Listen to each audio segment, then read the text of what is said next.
VOA World News. VOA 세계 뉴스입니다.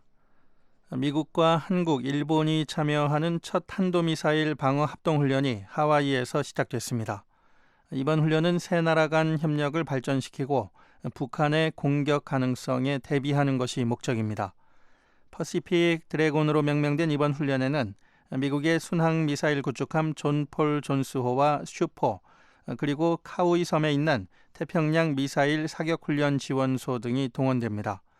훈련에는 한국 해군과 일본 해상자위대 군함들이 참여하며 한국과 일본은 이번 훈련 기간 중 정보를 직접 교환하지는 않고 대신 미국이 중재 역할을 맡을 것으로 알려졌습니다.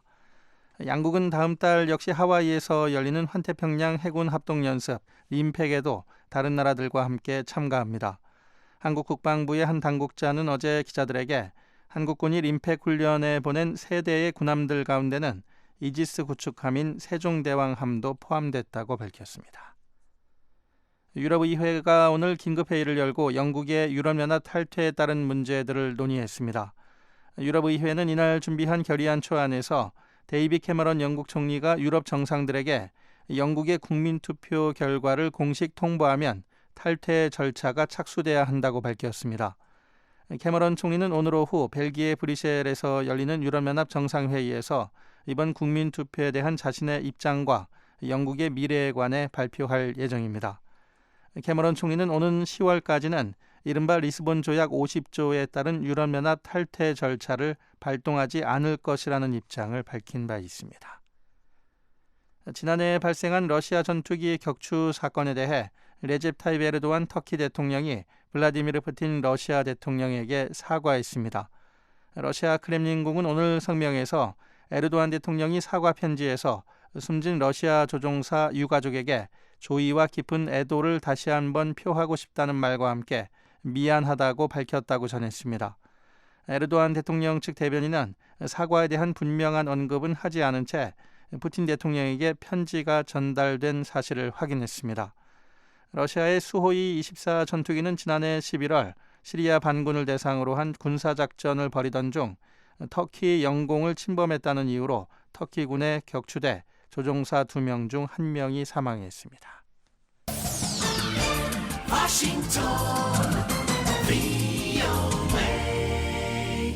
지금 여러분께서는 BOA 세계뉴스 듣고 계십니다. 독일은 오는 2019년에서 2020년까지 유엔 안전보장이사회 비상임이사국에 도전할 것이라고 프랑크 발터 슈타인마이어 독일 외무장관이 밝혔습니다. 슈타인마이어 장관이 어제 함부르크 연설에서 이같이 밝힘에 따라 독일은 오는 2018년 중반에 실시될 선거를 앞두고 다른 나라들의 지지를 끌어내기 위한 활동에 나설 전망입니다.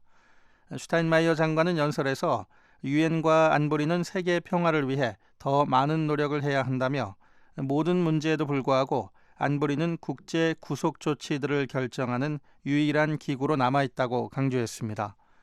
독일은 지난 2011년에서 2012년까지 안보리 비상임이사국을 맡았었으며 그동안 유엔 안보리의 개혁 문제와 상임이사국에 자국이 포함돼야 한다는 점을 오랫동안 주장해왔습니다.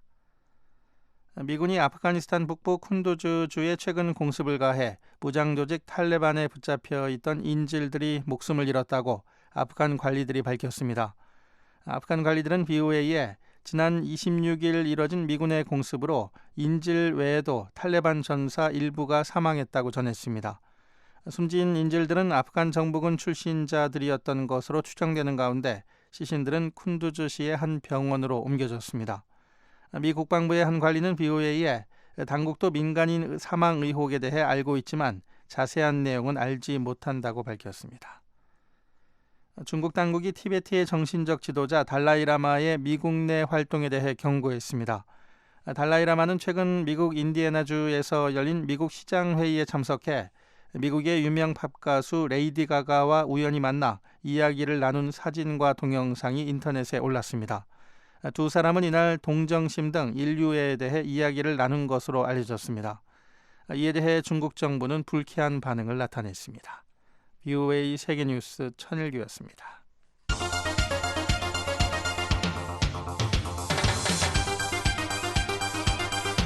VOA News Today. 여러분 안녕하십니까? 박형주입니다. 6월 28일 화요일 VOA 뉴스 투데이 3부 시작합니다. 먼저 이 시간 전해드릴 주요 한반도 소식입니다. 한국 국방부는 지난 20일 북한이 무수단 탄도미사일 발사에서 대륙간 탄도미사일의 대기권 재진입 시험을 한 것은 아니라고 평가했습니다. ICBM-탄의 재진입 기술을 시험을 했다라고 하는 것은 잘못된 판단으로 지금 현재 그렇게 이해를 하고 있습니다. 남북 각계 인사들이 참여하는 민족 대회합을 열자는 북한의 제안에 대해 한국 정부는 비핵화가 먼저라면서 일축했습니다. 이와 같은 구태의연한 행태를 즉각 중단하고 비핵화에 대한 의지를 행동으로 보여야 할 것입니다. 아프리카 국가 우간다가 북한과 군인과 경찰에 대한 훈련 계약을 갱신하지 않기로 했습니다. 북한 교관들이 연말까지 우간다에서 철수할 것으로 알려졌습니다. 내일 북한은 구름이 많은 흐린 날이 될 것으로 보입니다. 북부지방은 대기 불안정으로 오후에 소나기가 내리겠습니다. 아침 최저 기온은 8도에서 21도, 낮 최고 기온은 18도에서 30도가 되겠습니다. 바다의 물결은 0.5에서 1.5m로 일겠습니다. 첫 소식입니다. 지난 22일 북한이 무수단 탄도미사일 시험 발사를 하면서 대륙간 탄도미사일의 대기권 재진입 시험을 했다는 평가가 있었죠. 하지만 한국 국방부는 재진입 시험을 한 것은 아닌 것으로 보인다고 밝혔습니다. 박병용 기자가 보도합니다. 한국 국방부는 지난 22일 북한의 무수단 탄도미사일 시험 발사에서 대기권 진입 속도가 대륙간 탄도미사일 ICBM 수준이 아니었다는 평가를 밝혔습니다. 한국 국방부 문상균 대변인은 28일 정례 기자설명회에서 이같이 말하고 북한이 ICBM 재진입 시험을 한 것은 아닌 것으로 판단하고 있다고 말했습니다. 문 대변인의 설명 내용입니다. 현재까지 제가 파악한 바로는 재진입할 때의 속도가 ICBM-탄이 재진입할 때의 속도인 마하 24 수준이 아닌 것으로 그렇게 아직 현재 파악을 하고 있습니다. 그래서 ICBM-탄의 재진입 기술을 시험을 했다라고 하는 것은 잘못된 판단으로 지금 현재 그렇게 이해를 하고 있습니다. 문 대변인은 현재 다양한 첩보를 통해 무수단 미사일의 재진입 상황을 정밀 분석하고 있다고 말했습니다. 문 대변인은 또 미 국방부가 무수단 미사일의 대기권 재진입 사실을 확인한 것과 관련해서는 이번 시험 발사가 대기권 재진입 기술을 확인한 것은 아니라는데 한국과 미국 두 나라가 인식을 같이 하고 있다고 말했습니다. 미 국방부는 북한이 지난 22일 발사한 무수단 미사일 화성-12 우주 공간을 거쳐 대기권에 재진입한 사실을 확인했습니다. 그러나 이번 미사일이 성공적으로 대기권에 재진입했는지에 대해서는 구체적으로 언급하지 않았습니다. 제프 데이비스 미 국방부 대변인은 현지 시각 27일 출입 기자들과 간담회 자리에서 북한이 발사한 미사일이 우주 공간에 솟아올랐다가 되돌아와 400여 킬로미터를 비행한 것을 지켜봤다고만 말했습니다. 데이비스 대변인은 화성-10 미사일의 시험 발사 평가 기준이 어떤 것이었는지는 북한만이 알고 있다고 전제하고 그 같은 목표를 달성했는지도 북한만이 말할 수 있다고 지적했습니다. 이는 화성-10 미사일의 성공 여부에 대한 공식 평가를 유보한 것이라는 해석입니다. 이와 관련해 한국과학기술정책연구원의 이충군 연구위원은 대기권에 재진입할 때 탄두의 보호 여부가 관건이라고 설명했습니다. 400km 날아가서 떨어졌다는 건 탄두가 날아가서 떨어진 거니까 우주에 올라갔다 다시 떨어진 거죠. 대기권 재진입에 성공을 했느냐 안 했느냐, 그러니까 탄두를 보호하는 상태에서 떨어졌으면 그건 성공이고, 그렇지 않은 상태에서 그냥 떨어졌는데 재진입을 했는데 재진입을 성공적으로 시험을 했는지 안 했는지는 모른다는 거죠. 한편 북한은 지난 23일 무수단 탄도미사일 화성-10을 발사한 지 하루 만에 대기권 재돌입 구간에서의 전투부 열견딤 특성과 비행 안정성도 검증됐다고 관영 조선중앙통신을 통해 주장했습니다. 그러나 당시 한국 국방부 관계자는 북한의 발표가 그들의 주장일 뿐 한국 군 당국은 북한이 재진입 기술을 보유하지 못하고 있는 것으로 판단하고 있다는 입장을 밝혔습니다. 서울에서 VOA 뉴스 박병용입니다. 남북 각계 인사들이 참여하는 민족 대회합을 갖자는 북한의 제안을 한국 정부가 일축했습니다. 비핵화가 먼저고 북한의 거듭된 대화 공세는 한국 내 분열을 노린 것이라고 비판했습니다. 서울에서 김환용 기자가 전해왔습니다. 한국 정부는 올해 광복절의 즈음에 남북한 각계 인사들이 참여하는 민족 대회합을 열자고 한 북한의 제안을 거부했습니다. 통일부는 28일 대변인 논평을 내고 북한이 4차 핵실험과 장거리 미사일 발사에 이어 6차례나 중거리 탄도미사일 발사를 감행하고 앞으로 핵실험과 미사일 발사를 계속하겠다고 공언하면서 평화와 통일을 논의하자고 하는 것은 진정성이 없음을 그대로 보여주는 것이라며 이같이 말했습니다. 정준희 통일부 대변인입니다. 북한이 남북관계 개선과 한반도의 평화적 통일에 대해 진정성이 있다면 이와 같은 구태의연한 행태를 즉각 중단하고 비핵화에 대한 의지를 행동으로 보여야 할 것입니다. 한국 정부는 특히 거듭된 북한의 대화 공세를 한국 내 여론 갈등을 부추기려고 과거부터 되풀이해온 전형적인 통일전선 공세로 규정했습니다. 북한은 이에 앞서 27일 북, 남, 해외 재정당, 단체, 개별 인사들의 연석회의 북측 준비위원회 명의의 공개 편지에서 광복 71주년 기념일인 오는 8월 15일을 전후로 민족 대회합을 개최하자며 다음 달 중으로 이를 위한 실무 접촉을 열자고 제의했습니다. 북한 관영 조선중앙통신에 따르면 공개 편지는 한국 측의 황교안 국무총리와 청와대 실장들, 장 차관을 비롯한 정부 당국자, 국회의장단, 여야 정당 관계자, 그리고 민주평화통일자문회의 수석 부의장과 대한적십자사 총재 등에게 보내졌습니다. 북한은 또 김대중 전 대통령의 부인인 이희호 여사와 전직 통일부 장관 등 100여 명에게도 같은 내용의 편지를 보냈습니다. 북한은 지난 9일에도 정부와 정당, 단체 연석회의 호소문에서 전민족적인 통일 대회합을 개최할 것을 공개적으로 제안했지만 한국 정부는 핵 문제에 대한 태도 변화 없는 구태의연한 선전공세라고 일축했습니다. 한국의 북한 전문가들도 북한이 한국 정부의 거듭된 거부에도 대화 제안을 계속하고 있는 데 대해 한국 내 여론 분열을 노린 행동으로 보고 있습니다. 북한대학원대학교 양무진 교수입니다.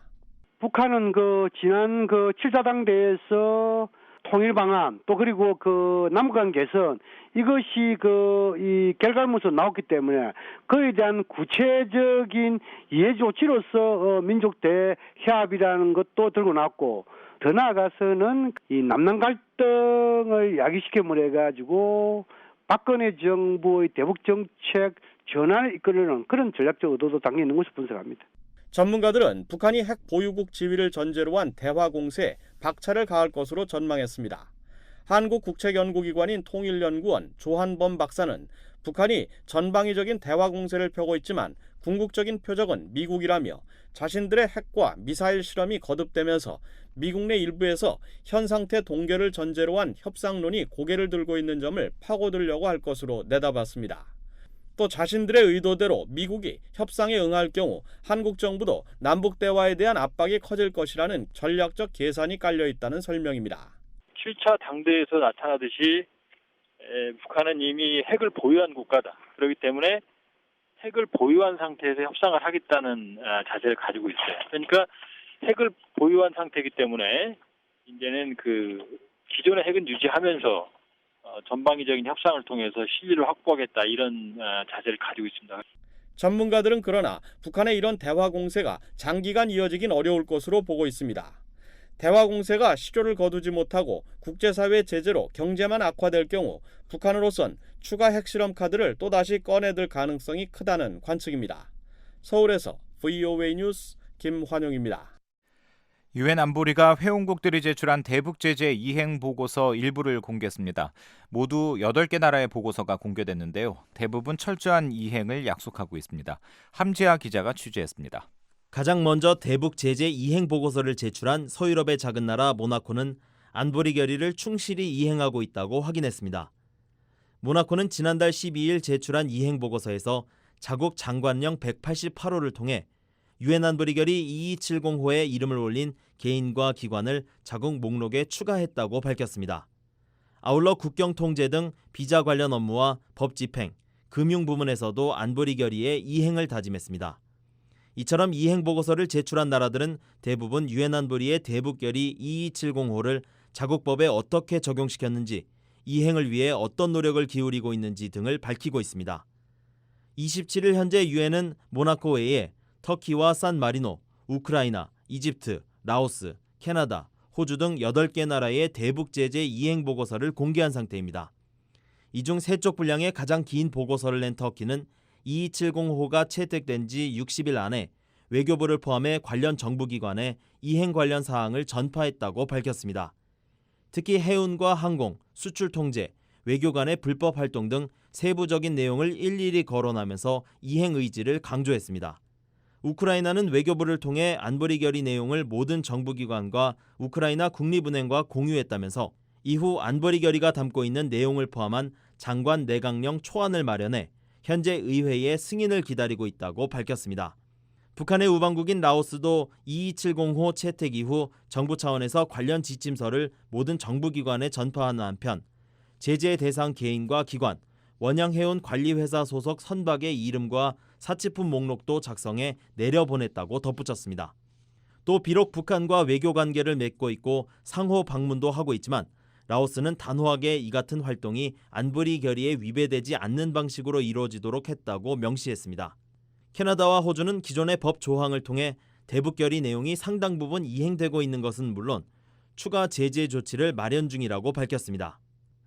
안보리는 지난 3월 2일 대북 결의 2270호를 채택하면서 193개 유엔 회원국에 90일 이내인 6월 2일 이전까지 안보리 산하 대북제재위원회에 각국이 취한 조치와 앞으로의 계획을 기술한 보고서 제출을 요청한 바 있습니다. 현재까지 이행 보고서를 제출한 유엔 회원국은 미국과 한국, 러시아, 일본을 포함한 30여 개 나라로 알려졌습니다. VOA 뉴스 함지아입니다. 아프리카 국가 우간다가 북한과 이 군인과 경찰에 대한 훈련 계약을 갱신하지 않기로 했습니다. 우간다 주재 북한 대사는 이 계약이 연장되지 않아 연말까지 북한 교관들이 철수할 것이라고 밝혔습니다. 조은정 기자가 보도합니다. 북한의 군사훈련 교관들이 올 말까지 우간다에서 모두 철수할 것이라고 명경철 우간다 주재 북한 대사가 밝혔습니다. 우간다의 데일리 모니터 신문에 따르면 명 대사는 지난 24일 수도 캄팔라의 북한 대사관에서 기자회견을 열고 북한과 우간다 상호 합의하에 우간다에 머물렀지만 이제 휴지기를 갖는다며 이같이 말했습니다. 명 대사는 우간다와 북한이 군사, 경찰 협력을 6개월에 한 번씩 갱신해 왔다며 만일 우간다 정부가 계속하길 원한다면 계속할 의향이 있다고 밝혔습니다. 이와 관련해 명 대사는 올해 초부터 이미 일부 인원이 철수하기 시작했다고 말했습니다. 한편 데일리 모니터 신문은 우간다 군경을 훈련시키는 임무는 앞으로 북한의 숙적인 한국이 맡을 것이라고 보도했습니다. 북한의 전통적인 우방인 우간다는 지난 5월 한국과의 정상회담을 계기로 북한과의 안보, 군사협력 중단을 전격 선언했습니다. 요웨리 무세베니 우간다 대통령은 캄팔라에서 박근혜 한국 대통령과의 정상회담 당시 우간다는 북한과의 안보, 군사, 경찰 분야에서 협력 중단을 포함한 유엔 안보리 결의를 충실히 이행하도록 지시했다고 밝혔습니다. 유엔 안보리는 대북 제재 결의 2270호 9항을 통해 군사, 준군사 조직, 경찰 훈련을 위해서 북한으로부터 훈련관, 자문관 초청을 금지하고 있습니다. 우간다와 한국의 정상은 국방협력 양해각서도 체결하고 군사교육, 방산 분야에서 협력을 확대하기로 했습니다. 두 나라가 1963년 수교한 이래 국방 분야 양해각서를 체결한 것은 이번이 처음입니다. 이에 대한 후속 조치로 우간다의 군 정보 책임자가 16일 한국을 방문했고 6월 말에는 우간다의 방위 사업 관계자들이 한국을 방문해 협력 방안을 논의할 것으로 알려졌습니다. 토마스 컨트리맨 국무부 국제안보 비확산 담당 차관보는 최근 남아프리카 공화국 수도 프리토리아에서 VOA 기자와 만나 아프리카 나라들이 북한의 핵 위협을 피하고 싶으면 우간다가 지난 5월 취한 행동처럼 북한의 돈줄을 끊어야 한다고 말했습니다. VOA 뉴스 조은정입니다. 북한에 돌고 있는 달러나 위화나 같은 외화가 북한의 경제 활동에 도움이 된다는 주장이 나왔습니다. 북한 당국 역시 이를 활용해 주민들이 보유하고 있는 외화를 흡수하려는 것으로 보인다는 분석도 있는데요. 서울에서 한상미 기자가 취재했습니다.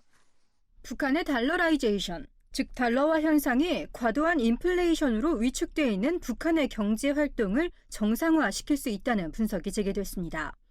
북한에서 통용되는 달러와 위안화 등 외화는 안정적인 통화 가치가 보장되는 만큼 경제적 거래의 불확실성을 완화시켜 경제 활동을 촉진한다는 겁니다. 양문수 북한대학원 대학교 교수는 28일 서울에서 열린 북한의 금융 실태와 과제 토론회 주제 발표에서 북한의 외화가 부분적이지만 돈이 돌게 하는 역할을 하고 있다며 이같이 밝혔습니다. 이제 시장이 이제 발달하면서 민간의 외화가 축적이 되고 이것이 매수를 뒷받침하게 되면서 이전의 생산 활동을 위한 자본의 기능을 부분적으로 수행을 하게 됩니다. 양 교수는 대표적인 사례로 김정은 체제 들어 활기를 띠고 있는 아파트 신축을 꼽으며 북한의 외화들이 금고에서 금융으로의 전환을 이뤄가고 있다고 설명했습니다. 양 교수는 이어 북한 당국이 이 같은 달러화 현상을 활용하려는 태도를 보이고 있다면서 재정 능력이 약해진 북한 당국이 외화 흡수를 주요한 재정 확충 수단의 하나로 활용하고 있다고 말했습니다. 주민들의 외화 보유를 사실상 인정하고 외화로 거래되는 시장을 스스로 창출해 외화를 흡수하려 한다는 지적인데 양 교수는 그 대표적인 사례가 바로 휴대전화 시장이라고 분석했습니다. 패스트푸드라든지 레스토랑, 수영장 같은 각종 레저시 시설들인데 이런 부분들을 보통 권력층들도 합니다만 사실은 돈 있는 사람이 그냥 사용할 수 있습니다. 북한에서는. 즉 일종의 중간층들도 할 수 있는 부분들입니다. 그러면 뭐냐? 그건 당연히 국내에 떠돌아다니고 있는 외화를 흡수하는 부분입니다. 즉 북한이 한편으로는 재정을 확충을 하면서 한편으로는 외화를 당공의 손에 흐트러졌던 부분들을 중앙에 집중시키는 과정이라는 경제적인 의미가 분명히 있는 것이죠. 양 교수는 아울러 주로 밀무역과 대외무역 종사자들의 외화 반입, 해외 파견 노동자와 해외 주재원, 그리고 중국 거주 친척이나 한국 거주 탈북자들의 송금 등으로 북한 내부에 외화가 축적되고 있다고 덧붙였습니다. 또 다른 발표자로 나선 박영자 통일연구원 연구위원은 제도 금융기관을 신뢰하지 못하고 당국으로부터 자금 수요를 숨기려는 집단이 있어 북한 내 사금융 시장이 활성화되고 있다고 평가했습니다. 박 연구위원은 북한 사금융 시장의 중심엔 북한 관료 사회에서 각종 부패 구조를 통해 자금을 모으는 권력형 돈주와 시장화 과정에서 성장한 도매 상인이나 자영업자 출신의 자생형 돈주가 있다면서 현재 이 자생형 돈주들은 화폐개혁 이후 살아난 이들로 권력층과의 공생 관계가 형성돼 있다고 분석했습니다. 사기부 시장이 그렇게 위험하지 않게 느껴지는 건 이 자생형 돈주들이 권력형 돈주나 아니면 권력가들하고 긴밀하게 연결돼 있기 때문에 그렇습니다. 박 연구위원은 이어 북한 사금융 시장에선 돈 장사꾼이라 불리는 환전상이 돈이 필요한 상인과 돈을 빌려주는 돈주 중간에서 모든 돈 거래를 대신해주고 있다면서 이 같은 체계는 중국식 관시 네트워크를 모방하고 있다고 설명했습니다. 토론자로 나선 문성민 한국은행 북한경제연구실장은 지난 2010년 이후 나타난 북한의 시장 변화에 주목할 필요가 있다면서 기존의 도소매나 유통의 일부 서비스업에 국한됐다면 최근엔 국가와 합작한 건설, 소비재 생산 등으로 확산되는 등 질적 변화를 보여주고 있다고 분석했습니다. 문 실장은 이 같은 북한 시장화의 질적 변화와 비공식 사금융 확산, 달러화 현상 등이 상호 유기적으로 작용하면서 북한 경제의 새로운 도약의 단계가 형성되고 있다고 평가했습니다. 토론회에 앞서 홍용표 한국통일부 장관은 축사를 통해 북한 금융의 중요성을 강조하며 독일은 통일 과정에서 이뤄진 동독 지역의 재건과 개발을 위한 신속한 금융 조치로 통일 초기의 후유증을 극복했다면서 한국도 북한의 경제 변화상을 면밀히 관찰한다면 통일 이후의 충격과 부담을 줄일 수 있을 것이라고 밝혔습니다. 서울에서 VOA 뉴스 한상미입니다. 북한의 8개 도 가운데 양강도 어린이의 영양실조 비율이 가장 높은 것으로 나타났습니다. 또 시골 지역 아이들의 영양 상태는 도시보다 더 열악했는데요. 세계 식량계획 WFP의 조사 내용 김현진 기자가 정리했습니다. 세계식량계획 WFP는 이 기구의 지원을 받는 양강도 내 타가소 어린이 3명 중 1명이 발육부진 상태라고 밝혔습니다. 세계식량계획은 27일 발표한 북한 지원 사업 보고서에서 양강도 지역 타가소 어린이 32%가 영양실조 탓에 발육부진 상태인 것으로 나타났다며 북한 내 최고 비율이라고 밝혔습니다. 양강도에 이어 함경남도 27.1%, 평안북도 26.3%, 황해북도 25.7%, 함경북도 25.5%, 강원도 24.4%, 황해남도 22.4% 순이었습니다. 세계식량계획은 지난해 자강도를 제외한 북한 8개도 85개 시군에서 이 기구의 지원을 받는 6개월 이상 5살 미만 어린이들을 대상으로 영양 상태 조사를 실시했습니다. 자강도는 식량 분배 감시가 허용되지 않아 지원을 하고 있지 않기 때문에 조사에서 제외됐습니다. 조사 결과 지역별 어린이 영양실조 비율 격차도 매우 큰 것으로 나타났습니다. 양강도 지역의 어린이 영양실조 비율은 북한 전국 평균 25.4%에 비해 7%포인트나 높은 반면 평안남도는 19.8%로 평균보다 6%포인트 낮았습니다. 양강도와 평안남도의 어린이 영양실조 비율 격차가 12% 이상 나는 겁니다. 어린이 저체중 비율도 지역별 격차가 큰 것으로 나타났습니다. 양강도 지역이 12.2%로 전국에서 가장 높았고 평안남도 지역이 7.5%로 가장 낮았습니다. 이들 지역 간 격차가 5%포인트가량 나는 겁니다. 북한 전국 어린이 저체중 비율은 10.2%로 나타났습니다. 세계식량계획은 이 기구의 식량 지원을 받는 북한 전국 타가소 어린이 25.4%가 발육부진으로 나타났다며 특히 생후 3살까지 영양실조 비율이 급격히 증가한 것으로 조사됐다고 밝혔습니다. 때문에 생후 1000일 동안 영양실조를 예방하기 위해 노력하는 것이 중요하다고 강조했습니다.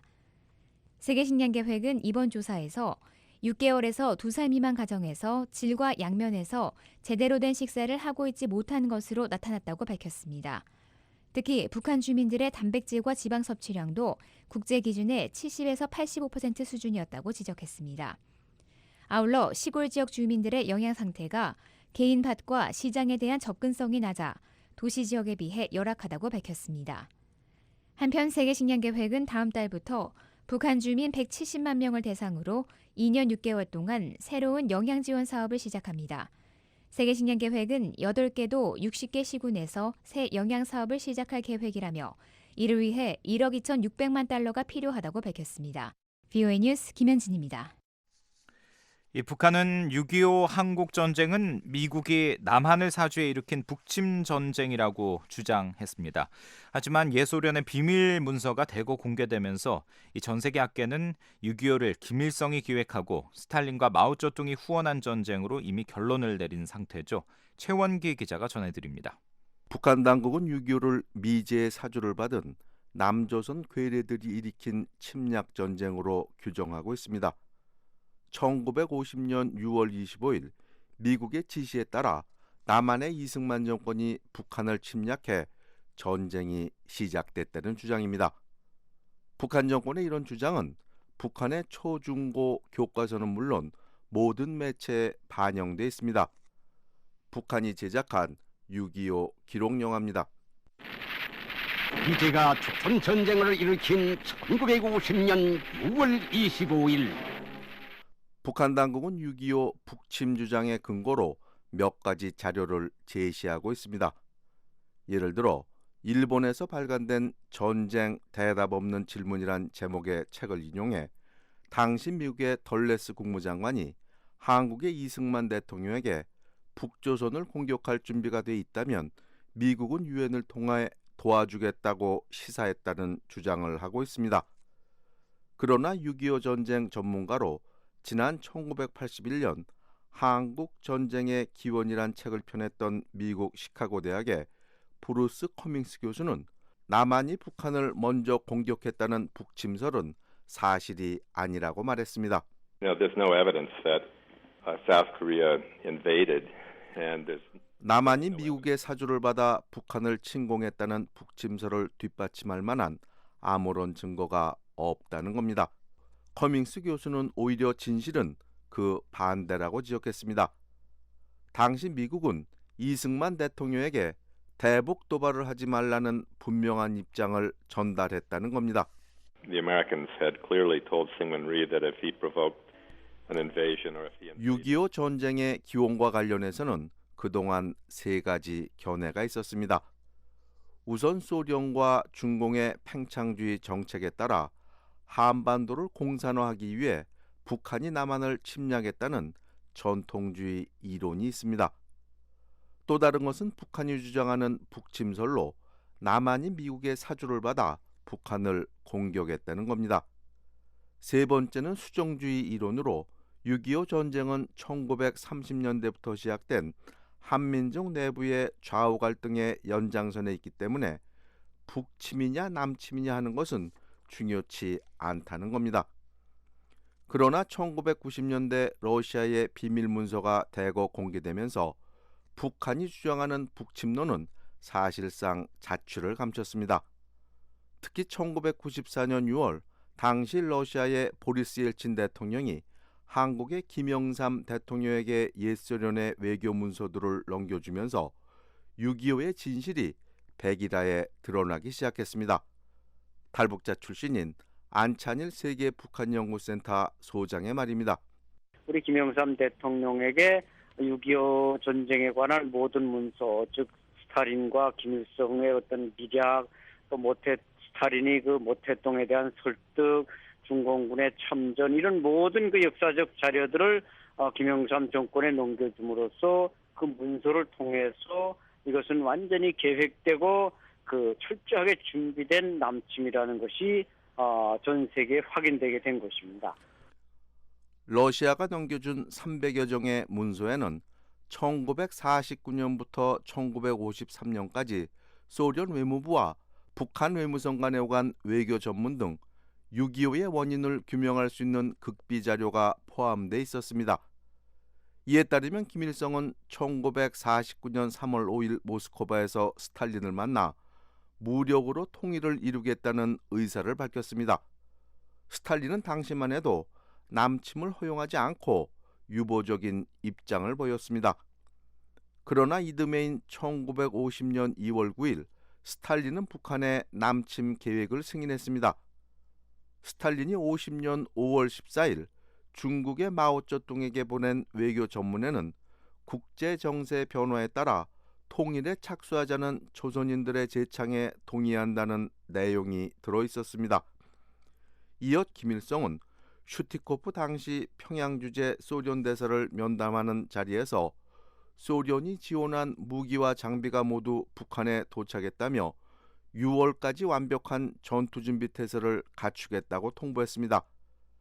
북한 인민군이 6.25 개전 당시 소련제 T-34 탱크를 앞세워 파죽지세로 38선을 넘어 남한으로 진격한 것은 잘 알려진 사실입니다.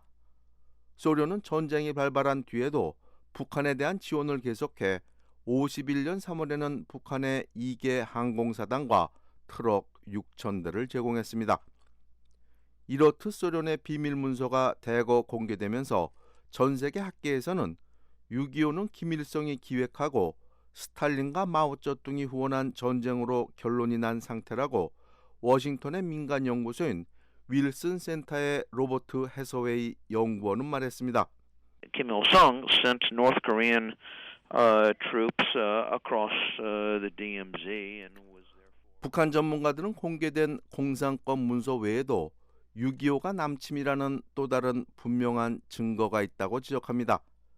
전쟁 발발 사흘 만에 서울이 북한 인민군에 점령된 것은 6.25가 남침이라는 움직일 수 없는 증거라는 겁니다. 다시 안찬일 소장입니다.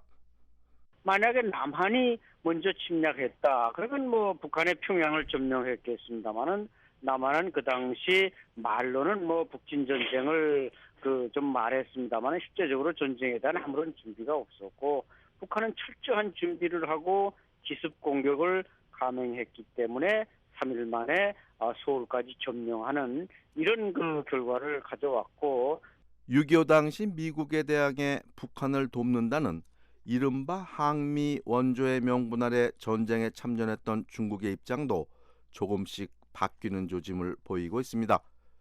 그동안 중국은 북침, 남침 여부에 대해서는 밝히지 않은 채 미군이 압록강 등 북중 접경 지역까지 밀고 올라와 중국이 참전하게 됐다고만 설명해 왔습니다. 그러나 중국의 최고 국책연구기관인 중국사회과학원은 지난 2014년 발간된 보고서에서 조선이 소련의 지지와 소련으로부터 강요된 중국의 무기 아래 군사 행동을 개시했다고 기술해 북한의 남침을 시사했습니다. 이에 앞서 2010년 6월에는 중국 관영 신화통신이 발행하는 주간신문인 귀지셴 쥐타오도 북한의 남침 사실을 기사화했다가 바로 삭제한 적이 있습니다. VOA 뉴스 최원기입니다.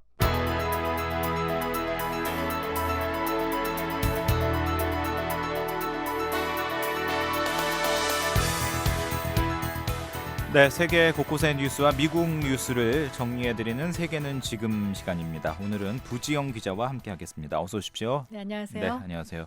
자, 오늘은 어떤 소식 가지고 오셨습니까? 네, 브렉시트, 그러니까 영국이 유럽연합을 탈퇴하기로 결정한 지난주 국민투표를 둘러싸고 혼란이 계속되는 가운데 오늘부터 이틀 일정으로 벨기에 브뤼셀에서 유럽연합 정상회의가 진행됩니다. 미 군무원에 의한 일본 여성 살해 사건 이후에 내려졌던 오키나와 주둔 미군의 금주령이 해제됐습니다. 네. 그런가 하면은 불과 한 달여 앞으로 다가온 브라질 리우데자네이루 올림픽에 대해서 커다란 실패가 될 수 있다고 리우 주지사가 직접 경고했다는 소식이 있고요. 네. 또 미 연방 대법원이 논란 많은 텍사스주의 낙태법에 대해 위헌 결정을 내렸다는 소식 준비되어 있습니다. 네. 자, 영국의 브렉시트 이야기부터 해보도록 하겠습니다. 국민투표 당시부터 찬반 양론이 첨예하게 갈렸고요. 또 뭐 결과도 불과 몇 %포인트 차이로 탈퇴가 결정이 났는데 그런 만큼 투표 이후에도 논란이 끊이질 않고 있는 것 같습니다. 맞습니다.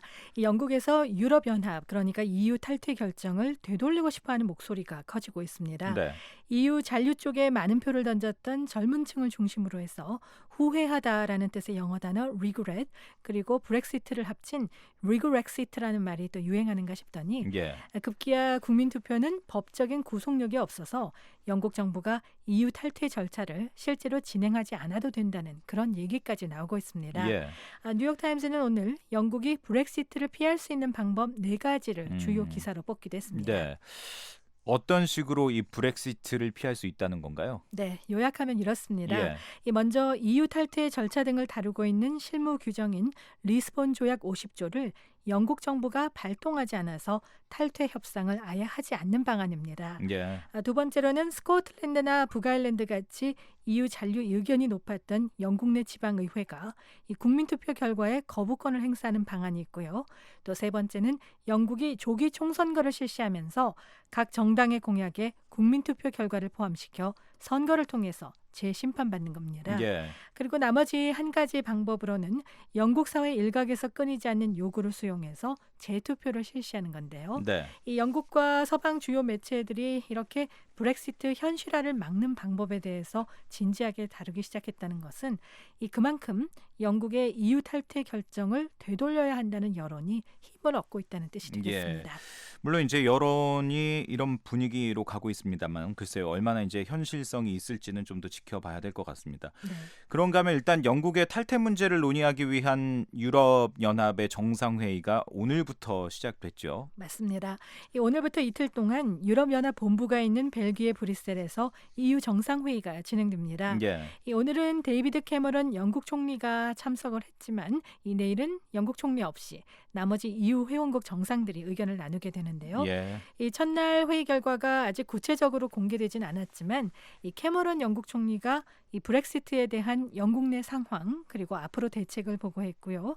나머지 EU 국가들 내의 이 미묘한 입장 차이로 영국의 탈퇴 절차와 관련한 실무 협상은 아직 가닥을 잡지 못하고 예. 있는 것으로 알려졌습니다.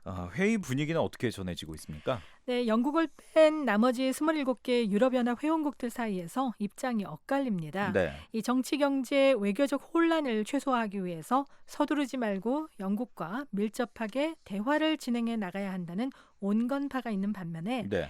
같은 이유로 최대한 빠른 시일 내에 영국의 EU 회원국 지위를 박탈해야 한다는 강경파가 또 맞서고 있어서요. 네. 내일까지 과연 이 최종 결론이 나올 수 있을지 예측하기 힘든 상황입니다. 예. EU 의장국인 네덜란드와 독일이 온건파 회원국들을 이끌고 있고요. 네. 이 강경파 국가들은 프랑스와 이탈리아가 주도하고 있습니다. 네.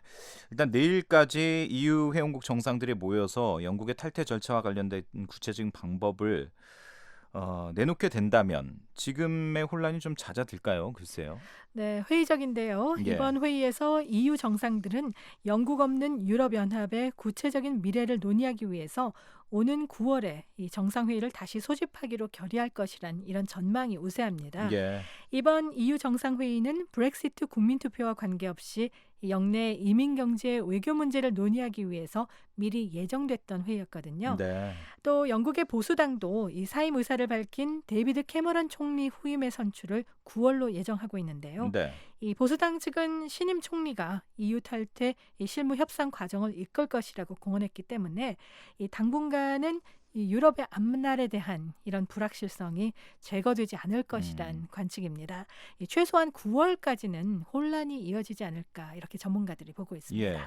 뭐 많은 언론에서 영국의 유럽연합 탈퇴를 뭐 이혼으로 비유를 하기도 하던데 네. 사실 이혼할 때도 굉장히 재판 절차가 복잡하고 네. 자주 만나고 그러잖아요. 네, 뭐 그렇습니다. 이 문제는 더욱더 뭐 복잡할 것 같습니다. 네. 자, 그런가 하면 미국도 영국의 유럽연합 탈퇴 과정의 혼란을 줄이기 위해서 바쁘게 움직이고 있습니다. 네, 이 존 케리 미국 국무장관이 어제 급하게 일정을 바꿔서 유럽연합 본부가 있는 브뤼셀 또 영국 런던을 잇따라 방문했습니다. 예. 이 브뤼셀에서는 유럽연합이 영국의 탈퇴 과정을 가능한 한 매끄럽게 진행할 것을 호소했는데요. 유럽연합의 다른 회원국들에게 영국을 상대로 보복적인 조처를 하지 말라고 당부하기도 했습니다. 예. 케리 장관은 미국은 영국과 특별한 관계를 유지하고 있다면서 두 나라 관계는 영국의 EU 탈퇴 이후에도 종전과 다름없다고 강조했고요. 이 브렉시트 파장 확대를 경계했습니다. 네, 세계는 지금 함께하고 있습니다. 일본 오키나와 주둔 미군 장병들에게 내려졌던 금주령이 해제됐군요. 네. 이 얼마 전에 오키나와 미군 기지 소속 군무원이 20세 일본인 여성을 살해한 뒤에 사체를 유기한 사건이 일어나서 이 미일 양국 간의 큰 쟁점으로 떠올랐는데요. 예. 이에 따라서 발효됐던 현지 미군 장병을 대상으로 한 금주령과 영외 야간 통행 금지 조치가 어제자로 풀렸습니다. 예. 기지 사령관 명의로 지난달 27일에 시작된 1개월 동안의 이 영외 활동 제한 조치가 해제됨에 따라서 네. 지역 사회에서 미군 기지 관계자들과 이 현지 주민들의 관계가 과연 안정적인 수준으로 회복될지 관심을 끌고 있습니다. 오키나와 현지 반응은 어떻습니까?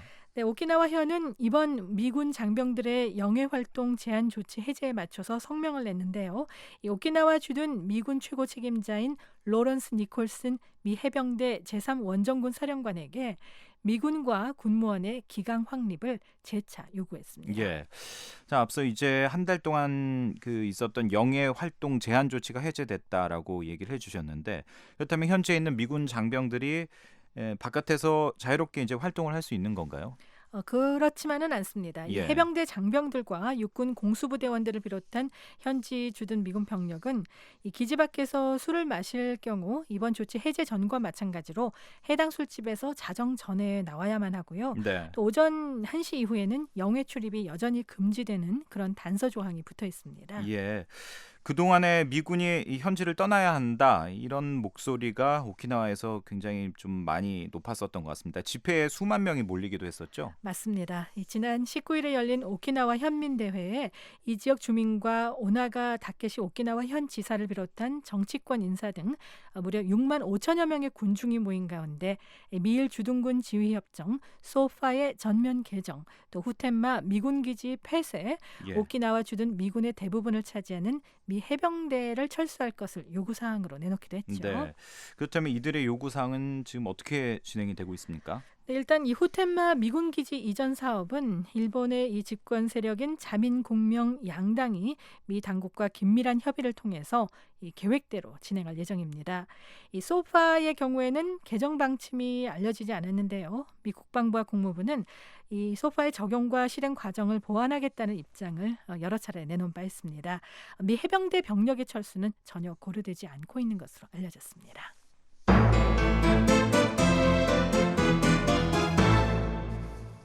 네. 브라질 리우데자네이루 올림픽 불과 한 달여 앞으로 다가오고 있는데요. 글쎄요. 또 이런 올림픽이 있을까 싶은 생각도 드는데 여전히 불협화음이 끊이질 않고 있군요. 네. 지옥에 오신 것을 환영합니다. 이 영어로 Welcome to Hell이라고 하는데요. 네. 이런 얘기가 크게 적힌 현수막이 이 브라질 리우데자네이루 국제 공항에 등장을 했습니다. 네, 네. 이런 현수막을 들고 군중이 시위를 벌이는 사진이 오늘 인터넷 사회 관계망을 뜨겁게 달구고 있는데요. 네. 시위대는 다름이 아니라 바로 브라질의 경찰관들입니다. 예. 이들은 오랫동안 이 봉급을 받지 못하고 있다면서 정부 당국에 항의하는 시위를 진행 중이었는데요. 이 사진이 찍힐 당시 시위 현장에 모인 경찰관만 300여 명에 이른 것으로 주요 외신 특파원들이 전하고 있습니다. 네. 이들 경찰관들은 또 누가 리우에 오더라도 안전을 보장받을 수 없다고 적힌 표지판을 들고 이 공항 이용객들을 상대로 해서 예. 여론몰이를 진행했습니다. 글쎄요, 참 웃지 못할 그런 상황이 지금 브라질에서 네. 벌어지고 있는 건데요. 네. 경찰이라고 하면 뭐 이런 국제적인 행사가 있으면 전면에 서서 안전을 책임져야 될 그런 사람들인데 오히려 안전이 보장되지 않는다라고 지금 이야기를 하고 있습니다. 네. 어쩌다가 이렇게까지 된 겁니까?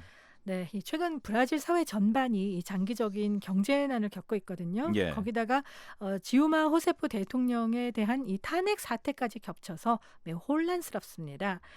이에 따른 이 리우데자네이루의 심각한 재정난이 해결될 기미가 보이지 않고 있는 건데요. 예. 이 경찰관과 소방관들을 비롯한 이 치안 안전 인력의 임금이 장기간 체불된 것도 바로 이 때문입니다. 예. 이런 재정난 때문에 이번 리우 올림픽이 커다란 실패가 될 수 있다고 리우 주지사 대행이 경고하기도 했습니다. 예. 리우 주지사 대행이 한 이야기를 좀 구체적으로 좀 들어볼까요? 네, 28일 오늘이죠. 이 CNN 방송을 비롯한 주요 언론이 전한 데 따르면 프란시스코 도르넬리오스 리우 주지사 대행은 올림픽이 몇 주 앞으로 다가왔지만 이 안전과 교통 등 시설을 보강하기 위한 연방 자금이 아직 지급되지 않고 있다면서 이 올림픽에 대해서 낙관적인 생각을 하고 있지만 그 누군가는 실상을 알려야 한다. 또 누군가가 조처를 취하지 않는다면 이번 올림픽은 커다란 실패가 될 것이라고 말했습니다. 네, 이런 이유로 브라질 안에서도 올림픽을 걱정하는 목소리가 많습니다만 브라질 밖에서도 과연 일본 올림픽이 잘 될 수 있을까 그런 우려하는 목소리가 계속 있지 않았습니까? 네, 또 지카 바이러스 문제도 있지 않습니까? 예. 이 지카 바이러스에 감염되면은 이 임산부가 지카 바이러스에 감염되면 머리가 비정상적으로 작은 그런 소두증 아기가 태어날 수 있다고 하는데요. 예. 이 브라질에서 이 지카 바이러스 감염이 심합니다. 그래서 세계 보건 전문가들이 올림픽을 연기하거나 또 올림픽 개최지를 변경해야 한다는 그런 요구를 하기도 했는데요. 네. 하지만 세계보건기구는 이 올림픽을 연기하거나 장소를 바꾸는 것이 지카 바이러스 확산에 별 영향을 끼치지 않을 것이라면서 이 전문가들의 요청을 거부한 바 있습니다. 현재 이 브라질 대법원과 의회가 또 탄핵 심판을 진행 중인 지우마 호세프 대통령이 이 자리를 비우게 된 상황에 대해서도 네. 이 국제사회 일각에서 올림픽 개최지 변경 요구가 있었는데요. 이 브라질 정부는 올림픽을 예정대로 치르겠다는 의지를 나타내고 있습니다. 네, 세계는 지금 끝으로 미국 뉴스 정리를 하도록 하겠습니다. 보수적인 기독교 인구가 많은 미국에서 이 낙태 문제 항상 뜨거운 쟁점이잖아요. 네네. 그런데 연방 대법원에서 최근 새로 이 낙태 문제에 대한 판결을 내놨군요. 그렇습니다. 이 연방 대법원이 어제 대법관 5대 3의 결정으로 텍사스주 낙태법에 대해서 위헌 결정을 내렸습니다. 예. 스티븐 브라이어 대법관은 판결문에서 텍사스주의 낙태법은 낙태 시설에 대해 엄격한 규제를 요구하고 있지만 네. 이런 규제가 의료적으로 도움이 된다는 증거가 없다고 말했는데요. 오히려 지나친 부담을 줘서 여성의 낙태 권리를 위헌적으로 제한하는 그런 조치라고 예. 밝혔습니다. 텍사스주의 낙태법 구체적으로 어떤 내용을 담고 있습니까? 네, 이 법은 지난 2013년에 제정됐는데요. 골자는 임신 20주 이후가 된 태아의 낙태를 금지하는 내용입니다. 네. 그러면서 이 낙태 수술을 할 수 있는 병원 또 의사가 갖춰야 할 자격을 대폭 강화했는데요. 이 여성의 건강과 안전을 위한다면서 수술실을 갖춘 외과 병원에서만 낙태를 할 수 있게 했고요. 네. 또 위급한 경우 자신의 환자를 근처의 이 다른 큰 병원으로 보낼 수 있는 그런 자격이 있는 의사만이 수술을 할 수 있게 한 겁니다. 네, 그런데 이 법이 큰 논란을 불러왔다고 그러는데 어떤 점에서 그랬습니까? 네, 이 텍사스주 대부분의 낙태 시술소가 이런 기준에 달하지 못해서 강제로 폐쇄될 수밖에 없었기 때문입니다. 예. 실제로 2012년에 이 40여 곳에 달하던 텍사스주의 낙태 시설이 새 낙태법이 제정된 후에 이 절반이 문을 닫았고요. 네. 만약에 이번에 대법원이 이 텍사스주의 손을 들어줬다면 이 텍사스주의 이 낙태 시술을 할 수 있는 진료소가 9곳만 남게 될 그런 처지였습니다. 예, 그렇군요. 그런데 이번 대법원 판결이 이 미국에서 낙태를 합법화한 1973년 이 대법원 판결 이후에 이 낙태 문제와 관련된 가장 중요한 판결이다, 이런 평가를 언론들에서 하고 있더군요. 네, 맞습니다. 이 당시에 그 로우 대 웨이드라는 유명한 그 낙태 관련 판결이 나왔었죠. 네. 그런데 이번 판결이 또 특히 주목을 받는 이유가 있는데요. 지난 2월에 이 보수 성향의 앤토니 스켈리아 대법관이 사망하면서 대법관이 8명만 남게 되지 않았습니까? 네. 그러면서 대법관 성향이 진보와 보수로 반반씩 갈리게 됐는데요. 이 미국에서 만약에 연방 대법원 결정이 동수로 나오면 하급심의 결정을 따르게 돼 있습니다. 예. 그런데 이 하급 법원에서는 이미 텍사스주 정부의 손을 들어줬기 때문에 대법원의 판결이 동수로만 나와도 이 텍사스주의 낙태 규제법이 그대로 유지되는 거였죠. 네. 그런데 이 보수지만 가끔 이 진보편에 서기도 하는 앤서니 케네디 대법관이 이번에 진보편에 서면서 텍사스 주법이 위헌 결정을 받게 된 겁니다. 그렇군요. 그렇다면 이번 대법원 결정에 앞으로 미국 사회는 어떤 영향을 미칠까요? 네, 이 텍사스 주뿐만이 아니라 미국 내 다른 지역에도 적잖은 영향을 미칠 것으로 보이는데요. 네. 미국 내 여러 주에서도 비슷한 법이 시행되고 있거나 논의되고 있기 때문입니다. 네. 뭐 대통령 선거가 치러질 때마다 뭐 토론회나 이런 데에서 항상 그 낙태 문제에 대한 질문들이 쏟아지곤 하는데 맞습니다. 이번에는 그 대통령 후보들이 어떻게 입장을 밝히고 있습니까? 네, 민주당 소속인 힐러리 클린턴 전 국무장관은 여성의 낙태 권리를 지지하고 있는데요. 반대로 공화당의 대통령 후보인 도널드 트럼프 후보는 낙태를 반대합니다. 예, 그렇군요. 알겠습니다. 세계는 지금 오늘 여기까지 하도록 하겠습니다. 부지영 기자, 오늘 소식 잘 들었습니다.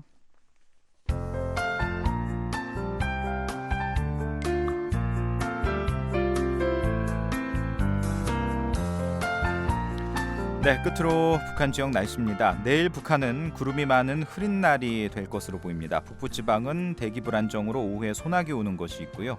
아침 최저 기온은 8도에서 21도, 낮 최고 기온은 18도에서 30도가 되겠습니다. 바다의 물결은 0.5에서 1.5m로 일겠습니다.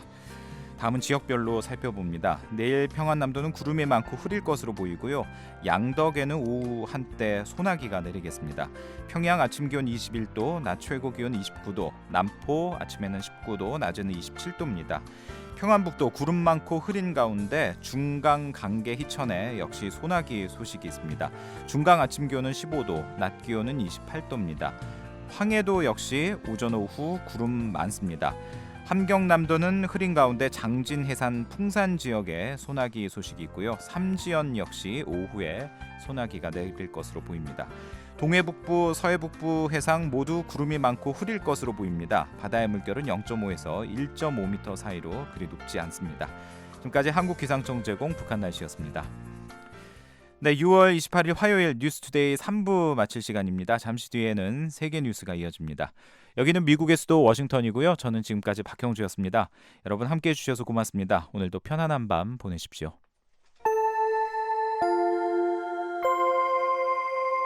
VOA World News. VOA 세계 뉴스입니다. 미국과 한국, 일본이 참여하는 첫 탄도미사일 방어 합동훈련이 하와이에서 시작됐습니다. 이번 훈련은 세 나라 간 협력을 발전시키고 북한의 공격 가능성에 대비하는 것이 목적입니다. 퍼시픽 드래곤으로 명명된 이번 훈련에는 미국의 순항미사일 구축함 존 폴 존스호와 슈포, 그리고 카우이 섬에 있는 태평양 미사일 사격훈련 지원소 등이 동원됩니다. 훈련에는 한국 해군과 일본 해상자위대 군함들이 참여하며 한국과 일본은 이번 훈련 기간 중 정보를 직접 교환하지는 않고 대신 미국이 중재 역할을 맡을 것으로 알려졌습니다. 양국은 다음 달 역시 하와이에서 열리는 환태평양 해군 합동연습 림팩에도 다른 나라들과 함께 참가합니다. 한국 국방부의 한 당국자는 어제 기자들에게 한국군이 림팩 훈련에 파견한 세 대의 군함들 가운데는 이지스 구축함인 세종대왕함도 포함됐다고 밝혔습니다. 바락 오바마 미국 대통령은 국제사회가 영국의 유럽연합 탈퇴에 대해 과잉 흥분 상태에 있다고 말했습니다.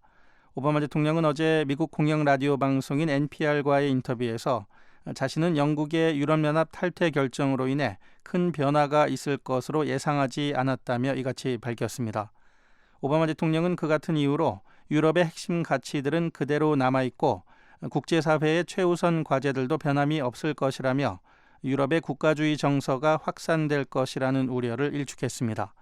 오바마 대통령은 그러면서 영국은 노르웨이와 비슷한 상황으로 갈 것이라며 유럽연합 회원국은 아니지만 거의 모든 현안들에 있어 유럽연합과 보조를 맞추게 될 것이라고 밝혔습니다. 지난해 발생한 러시아 전투기 격추 사건에 대해 레첵 타입 에르도안 터키 대통령이 블라디미르 푸틴 러시아 대통령에게 사과했습니다. 러시아 크렘린궁은 오늘 성명에서 에르도안 대통령이 사과 편지에서 숨진 러시아 조종사 유가족에게 조의와 깊은 애도를 다시 한번 표하고 싶다는 말과 함께 미안하다고 밝혔다고 전했습니다. 에르도안 대통령 측 대변인은 사과에 대한 분명한 언급은 하지 않은 채 푸틴 대통령에게 편지가 전달된 사실을 확인했습니다.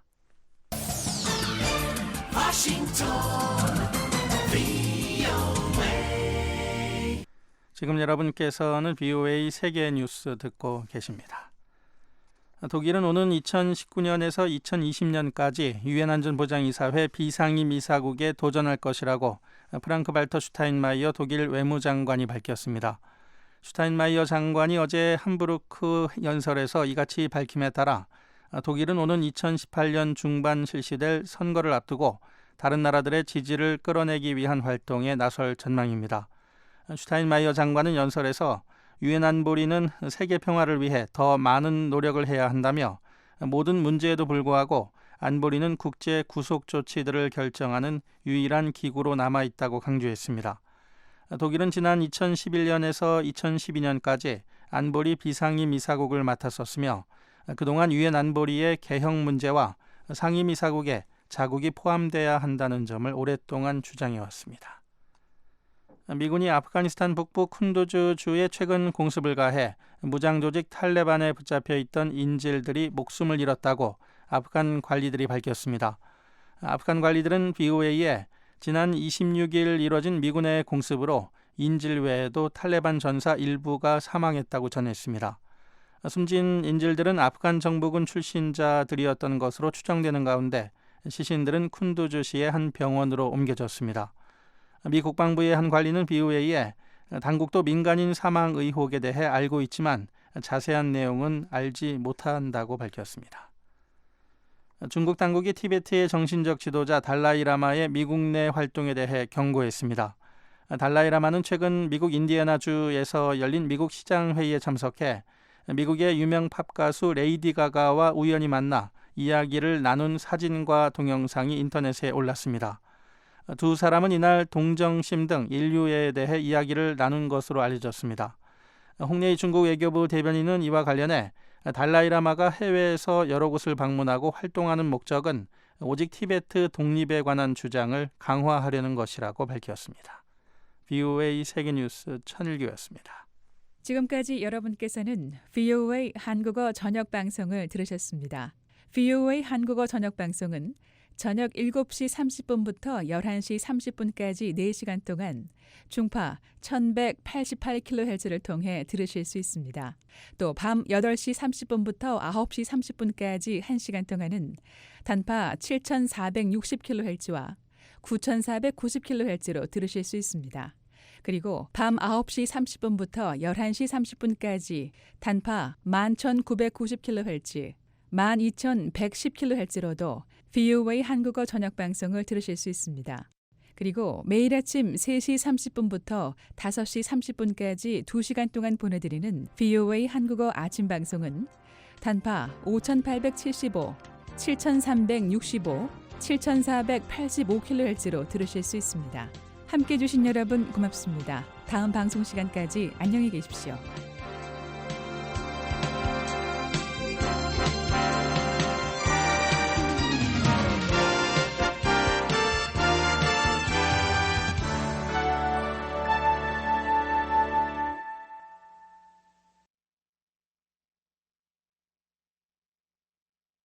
This program has come to you from the Voice of America, Washington.